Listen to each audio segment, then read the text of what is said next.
Actually Chennai match ನಡಿಬೇಕಾದ್ರೆ ನಾನು ಸುಳ್ಳು ಹೇಳಲ್ಲ, ಕಾಮೆಸ್ಟ್ ಇದ್ದಿದ್ದು ಆ ಮೂಮೆಂಟ್ ಅಲ್ಲಿ JK ಹಾಗೂ ನಾನಿದ್ರೆ ಎಲ್ಲರಿಗೂ ಹೊರಗಡೆ ಕೂತಿರೋರಿಗೆ ಟೆನ್ಷನ್ ಇದ್ದೇ ಇರುತ್ತೆ. ಇನ್ಫ್ಯಾಕ್ಟ್ ನಾನೇ ಡಗ್ಔಟ್ ಅಲ್ಲಿ ಇದ್ರು I think I would have been worried.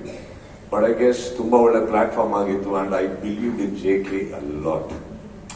ಅವರು ನೀವು ಅನ್ಕೊಂಡಂಗೆ ತುಂಬಾ ಹಿಡಿಕೊಂಡು, ನಾನು ಆಕ್ಚುಲಿ ಒಂದು ಬಹಳ ಅಂಡರ್ ರೇಟೆಡ್ ಪ್ಲೇಯರ್ ಅಂತ ಹೇಳಕ್ ಇಷ್ಟಪಡ್ತೀನಿ. But the day he performs I know what he is capable of.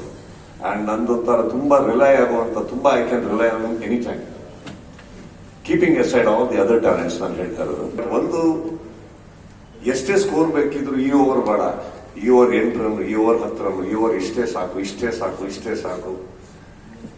ಆ ಮೂಮೆಂಟ್ ಅಲ್ಲಿ ನಾನು CCL ಅಲ್ಲಿ ಬಹಳ ಇಷ್ಟಪಡುವಂತ ಒಬ್ಬ ಪ್ಲೇಯರ್ ಅಂದ್ರೆ Vikrant. One of somebody I have to tell this about JK also, that ಒಂದು ಹೆಲ್ಪ್ ರನ್ನರ್ ಬೇಕಾ ಹೇಳಿದನೆ ಪ್ಯಾಡ್ ಅಪ್ ಮಾಡ್ಕೊಂಡು ನಿಂತಿರ್ತಾರೆ. ಕೆಲವು ಮ್ಯಾಚ್ಗಳಲ್ಲಿ ಬೌಲಿಂಗ್ ಕೊಡಲ್ಲ, ತುಟಿ ಪಿಟಿ ಕನ್ನಲ್ಲ, ಬ್ಯಾಟಿಂಗ್ ಸಿಕ್ಕಿರಲ್ಲ, ತುಟಿ ಪಿಟಿ ಕನ್ನಲ್ಲ. See that takes a lot. ಅಂಥದ್ರಲ್ಲಿ for so many years Pradeep ಇರ್ಬೋದು, JK, ರಾಜೀವ್ ತುಂಬಾನೇ ಟ್ರಾವೆಲ್ ಆಗಿದ್ದಾರೆ ನಾನು.